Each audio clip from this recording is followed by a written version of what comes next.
Hey guys, welcome back to the channel. Thank you for clicking on this video. Today I am in Prenzelauer Berg. I'm going to show you all around one of my favorite areas in Berlin. We'll see some of the highlights. I'm going to try to show you a few hidden gems, eat a lot of good food. So I hope you enjoy this. If you did, make sure you hit the like button and subscribe if you haven't done so. Guys, it doesn't take a lot. Just hit the subscribe button. It's free. Go ahead and do it. Helps the channel. All right, let's explore Prenzelauer Berg. Prenzelauer Berg is located in the northeast of Berlin in the district of Pankow. It has charm because of the almost complete blocks of houses from the Wilhelminian era shaped the cityscape and life here. Little was demolished here, and it was only after 1989 that it was extensively renovated.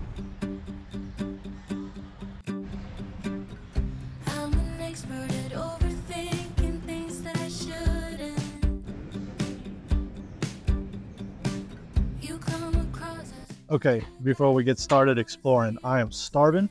We're here at Brekkie 44. This is, I want to say they're Australian folks. They specialize in these egg sandwiches.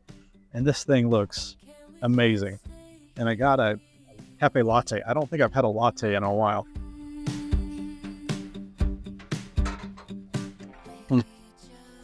Pretty good. Yeah, I usually get either flat white or cappuccino. A little too milky. I didn't think about that, but all right. Look at this thing. It's made out of brioche bread. It's got scrambled eggs and some bacon and cheddar cheese and a special sauce. I'm not sure how I'm supposed to fit this thing in my mouth, but bon appetit. Let's give it a try.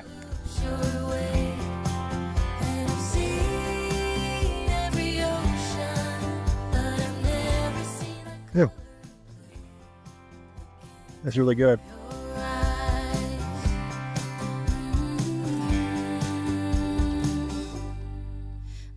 That bread just adds a touch of sweetness to it, and that sauce is really good. I can't place it. Sort of garlicky. It almost seems like a Big Mac sauce, something like that. It's really good. Since it is in fact a cheat day, we're going to be eating all the things today, and I've been thinking about this sandwich for like 3 days. It's really good. I'm going to finish eating this, and then we're going to head to our first stop, the Wasserturm, and then we're going to check out a bookstore. So eat, then do some touring. Let's go.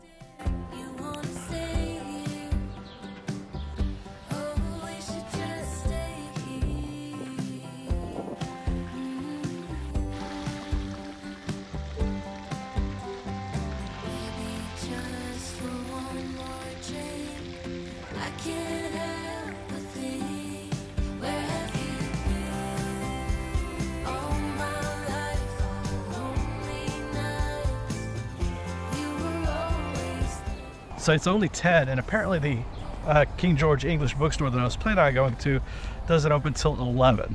And don't think I can waste an hour here with so much I want to see. So I think we're going to skip the English bookstore, and we're going to go instead, keeping with the English thing, and we're going to go get a scone from SPRO. From there, I think we're going to go to the museum at the Kulturbrewerei. So let's go get a scone. A scone. How do you say scone properly? Scone? I don't know. However you say scone, we're gonna go get one. I'm gonna try it. I don't think I've ever actually had a real, like, official scone before, not from a package. So, looking forward to that. As a matter of fact, I'm gonna get my bike and ride over there. I forgot I had my bike.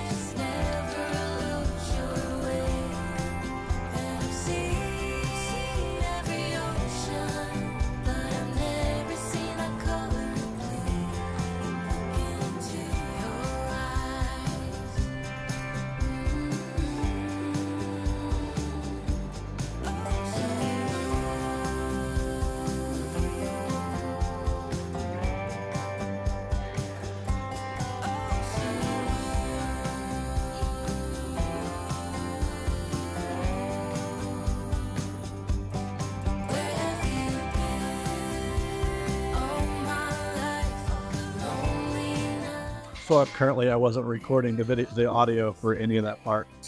Hopefully I can get it from the camera. If not, I've had half of the scone. It tastes like a biscuit, an American biscuit with jelly and butter, but it's really good. I know there's a debate in the British world. Do you put butter, clotted cream, or jam first? I've always been a butter first guy. So you tell me, how do you do it? Let me know in the comments.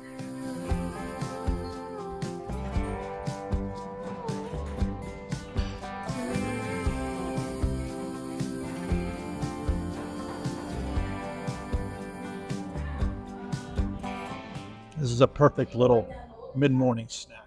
Not too heavy, not too sweet, just right. This will provide a little energy for a tour of the Kulturbrewerei.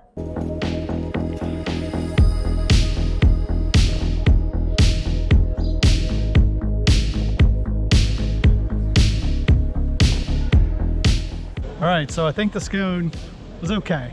I don't know that I'll ever do that again, but it was fine. I think it gave me enough energy, enough little boost to take a look through the museum at the Kulturbrewerei. The Alltag in der DDR is the exhibit. It's my favorite museum in Berlin. I've been here a lot. I've showed this before. I'll show you the highlights and maybe check out I think the rock in the 80s, the heavy metal exhibit is still out too, so I'll show you that as well.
I always enjoy very much coming to the museum at the Kulturbrewerei.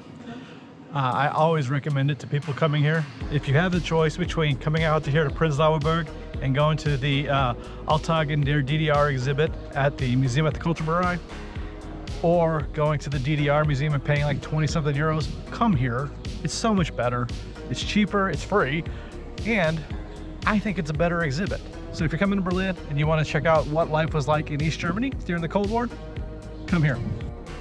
All right, so after spending a little bit of time at the museum at the Kulturbrewerei, I think it's time for lunch. I'm gonna try Maria Bonita.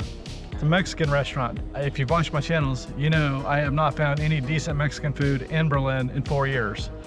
And I am hesitant to try this place. It gets good reviews. Had it recommended to me a number of times, so we're gonna try it and see if I'm disappointed. So let's go to Maria Bonita. All right, change of plans. Maria Bonita doesn't open till noon, so I'm gonna go down to the Berlin Wall Memorial then. Yeah, let's go do that. So we really are doing this unplanned vlog style. I left my bag in the locker at the museum, so I had to come back. So instead of going to the Wall Memorial, we're gonna go to Mauerpark and then grab something to eat.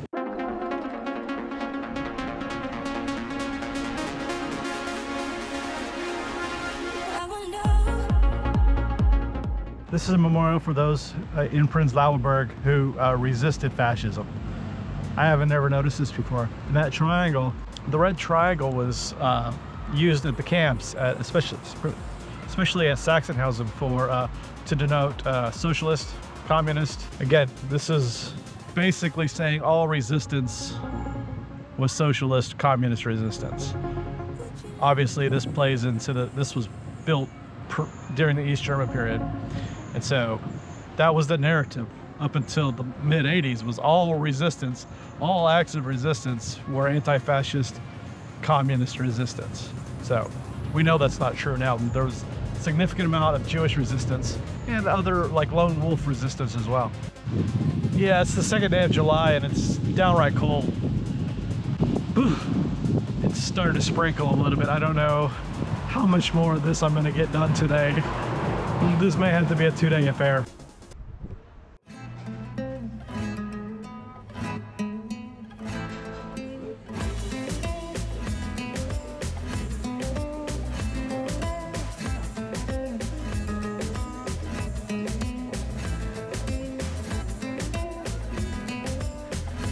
All right, as I have said multiple times on this channel, I believe, I have never had good Mexican food in Europe. So I'm cautious but optimistic about this. The guacamole looks really good. The chips are not the kind of tortilla chips I like. I prefer like white corn, but let's see.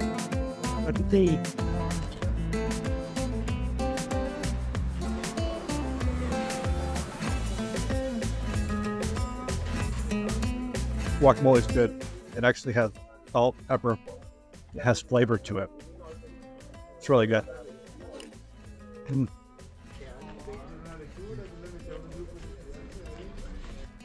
The guacamole is really good. So, full disclosure, this is the next day. It started pouring when I was riding my bike yesterday, so I gave it up. Just finished the tour. Quesadilla, yeah, okay.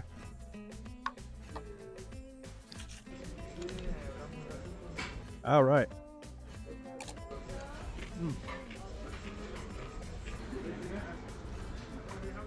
All right, so I got probably the most basic B thing on the menu. I got carnitas, quesadillas. I was gonna get some lingua tacos, beef tongue tacos, and I was gonna get them, but the lady working at the counter was like, lingua, and I'm like, oh well, now I don't want it. But she's like, oh, I'm a vegetarian. I'm like, well, that's not a very good selling point that you go eat on your tacos. I was gonna get them though. Beef tongue is really good, but they get negative points for only having Pepsi now. All right, let's try this carnitas. I don't have any napkin. Let's try this again. I had to get some napkins, and I got some salsa. I could see the grease on these things. All right, try to bite. Let's try it again.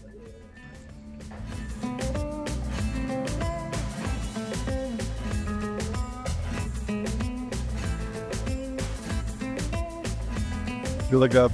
I think they use pork belly for the carnitas. It's really good.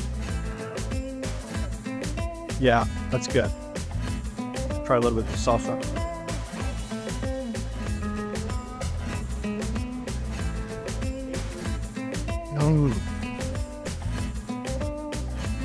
Oh yeah, that salsa roja is really good. Not spicy. Not spicy at all. But good. Let's try the green salsa. I like salsa verde a lot. Look at that. Yeah, looking good.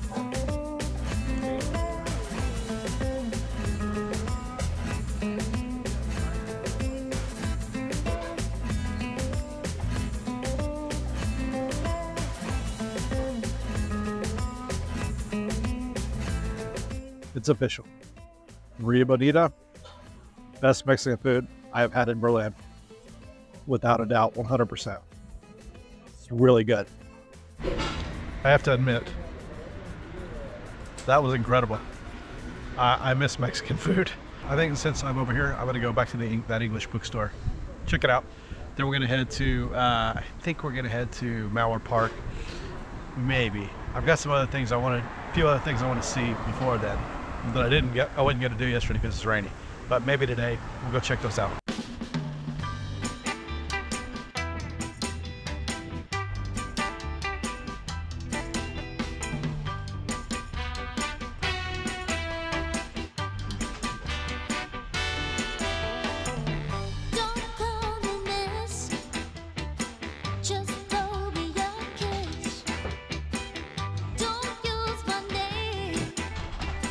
Just join So this is like the third time I've gone into a bookstore on video and not bought anything. Maybe the fourth. I just never buy stuff at bookstores. There was an Updike book I wanted to buy, but I might be having to move like in the next month.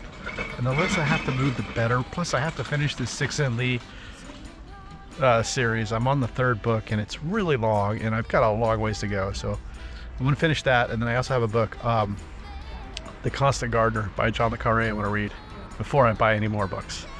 So, all right, enough of the bookstore. That's a really cool store though. If you're looking for English books, Prenzelauer Berg, King George is the place to come.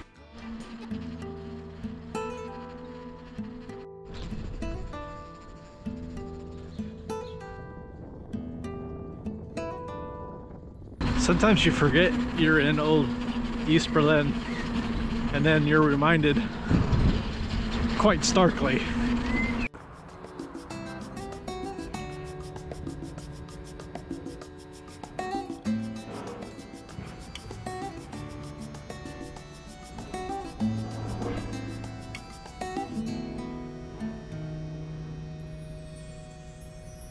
And if you're like me, you go looking for remnants from the past. This is a memorial for Ernst Thälmann that was put up in the 60s. And look at this. It doesn't get much more socialist than this, does it? Wow. This is remarkable. You know, I'm a big fan of like socialist era architecture and art. This is such a good example of like Soviet and socialist, East German brutalist memorialization. I love it. It's in the middle of this very Soviet socialist style apartment complex. I mean, this area is just, this is East Berlin from the Cold War. It's remarkable.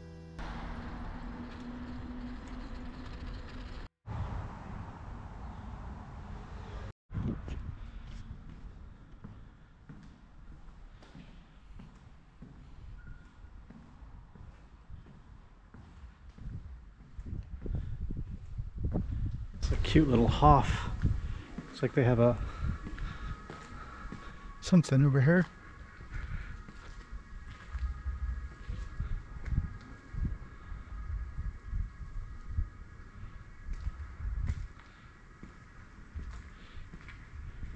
Little book, little mini library, lending library over here. These are so cool. These Hofs are everywhere in Berlin, and I just absolutely love them. Hof means courtyard.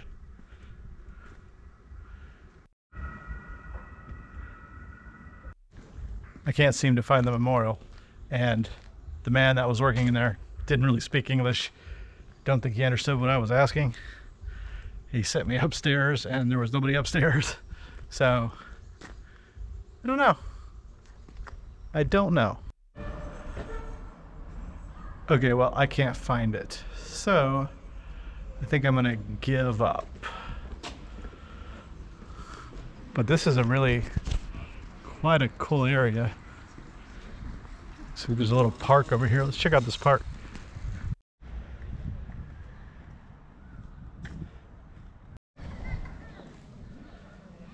All right, I don't mind telling you, I've worked up a little bit of appetite. I think it's time for dessert. We're gonna go get a pastel de nata.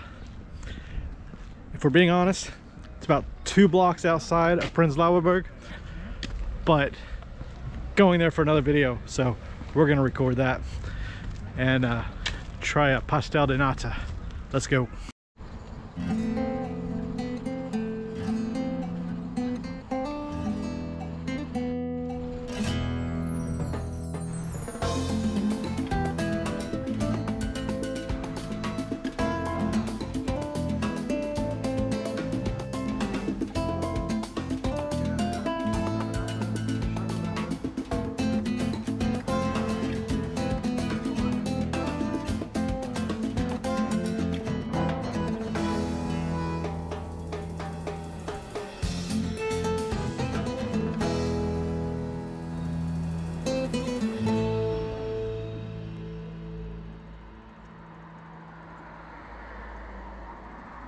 All right, I'm here at Natas, and it's Prenzlauer Berg adjacent. It's like 2 blocks over from Prenzlauer Berg, so I'm not gonna be too strict about it.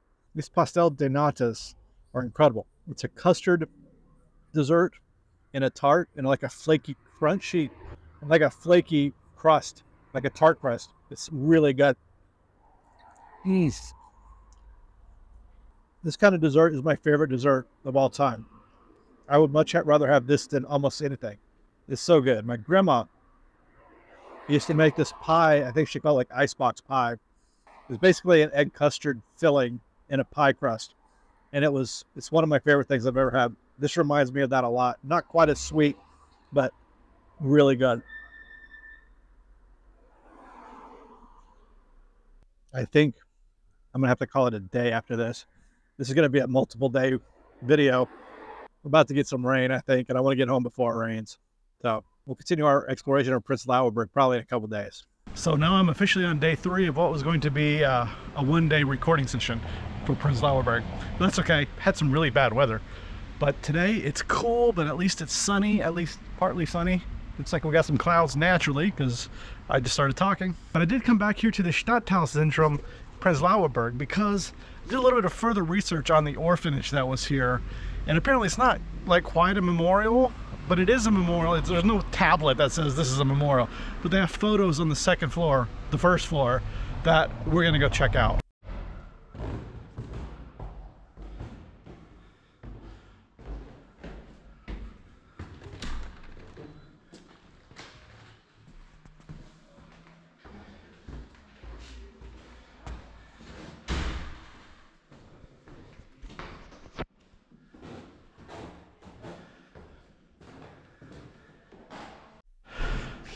See, okay, little persistence. So yeah, this was a Jewish kinderhome, a Jewish orphanage between 1910 and 1942. The home closed in the summer of 1942. Oh my God, loud. 51 people, children, Jugendliche, Erwachsene adults, and bekannt die auf mindestens 20 transports the concentration camps. They were deported and murdered. So 51 people from here were murdered. Oh, but then 6 children, but 6 children were on the kinder transport to England. And then some immigrated to Überlebende. I'm gonna have to look up Überlebende and put it on the screen. They immigrated to England, Israel, Bolivia, France, and the Netherlands, USA, and the Soviet Union. Wow. See, I love these kind of memorials because they're so honest and real.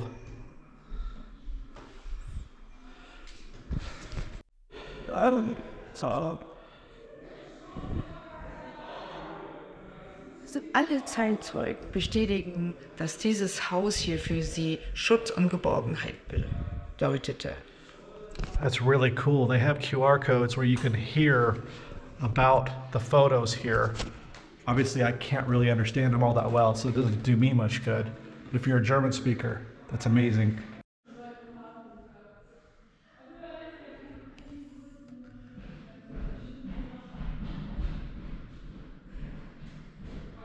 Wow, this letter was written from a child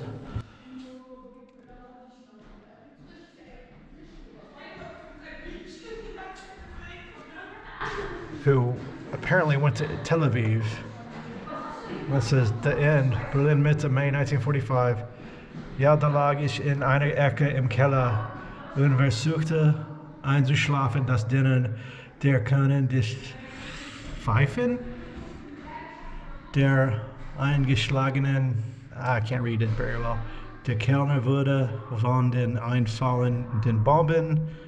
This might be one of my favorite memorials in Berlin to the Holocaust. This is amazing. What an absolutely incredibly moving memorial. How do I follow that up? But we have to. We got to keep going, right? That's kind of the point, is life keeps going. Here's a Stolperstein for Ida Judith Bamberger.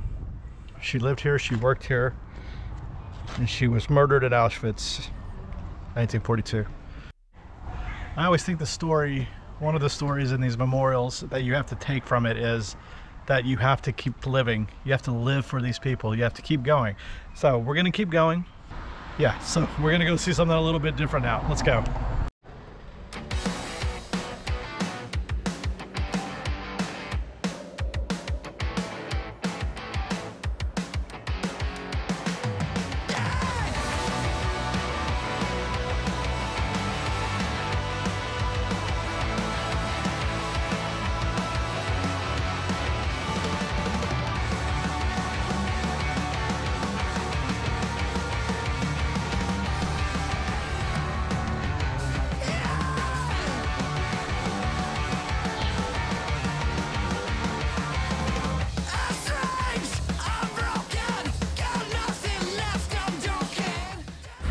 So if the Toonton House does not define what Berlin used to be and what people fear is being lost in Berlin with gentrification, then nothing does.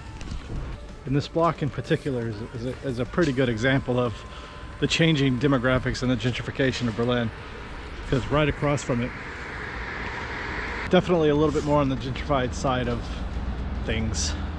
Although there is a tattoo shop over there, which may or may not be considered gentrification today. I'm not really sure. But this is just a really cool neighborhood. Pop into the Toonton House if you want to see some really like cool alternative art, but be respectful. You know, I don't particularly like going in there and taking photos and video like I did, but I wanted to show you guys. So just be respectful if you go to these places, that people actually live here.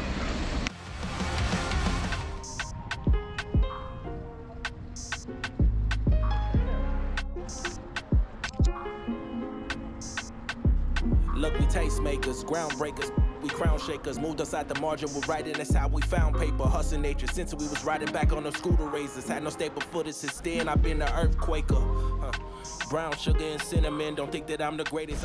So this sounds like a gazebo. We get an espresso macchiato for water, a pastel de nata, and a cigarette for €4.80. Dudes, you can get an Americano, a Brochen, and an American cigarette for $5.80. Honestly, I think I would rather have the Damengedeckt. Hold the cigarette. Curious if their pastel de nata is any good though. You know, I tried those already. Can't do it though. This is not a cheap. Surroundings, I've been looking at the blessings I've been counting. Look, I've been counting my blessings, but still stuck in my thoughts. Here I go, stuck in my head again. Daily I've been looking for some peace. What would you recommend? Have a couple drinks, go to sleep, then reset again. That's everything I'm used to. So Mauerpark is the no man's land. It's sat between the inner and the outer walls. And after the wall came down, they just turned it into a park. It's really worth it to come down here on Sunday. They have a flea market with a lot of street food. It's really good. Definitely worth coming down in. This is Schmeling Hall, named after Max Schmeling, the boxer from I think like the 20s or something. But they have concerts here. I think Judas Priest was in concert here, so you know, kind of like that level of concert. But I think there's a football stadium behind this, or it's part of the stadium. I'm not certain. This looks like an indoor, yeah, like this is an indoor sport hall. Behind it is a football stadium. We'll see if I can ride by that.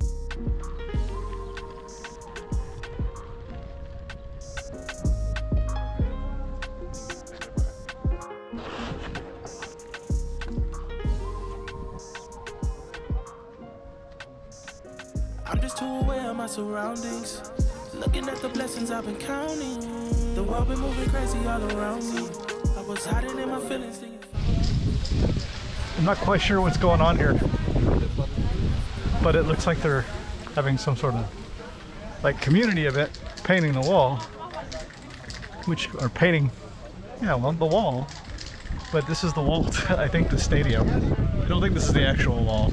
Everything anything I'm better than, but everything I'm used to. Sticking to the basics got me looking for a new glue, looking for a new.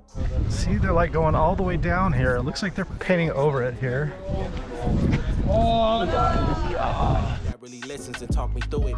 Oftentimes we end up smashing in love and lust. They asking for my heart, don't give it. So a lot of times when I talk to people, they come to Berlin, they see the graffiti, they think of it as vandalism, and there's a lot of that, of course.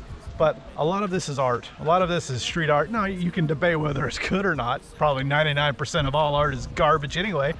But that 1% that's really good is amazing. And this is part of Berlin. This is part of the culture. And I love it. I love it. This is like a community event. I'm trying to find somebody I can talk to figure out what exactly is going on here. Why everyone is out painting today. I can't figure it out. Really odd.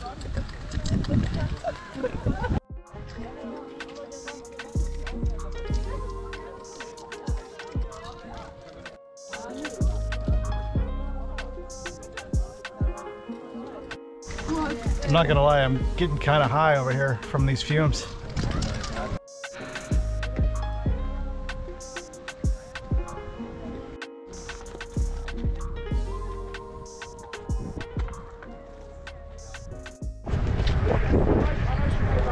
And honestly, the views could be worse. You know what I'm saying?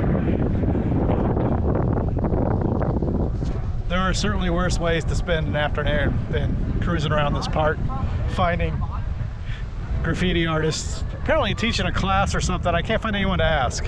There is so much to see here in Prenzelauer Berg. You could spend the whole day, you could spend 3 days like I did, and still not see everything.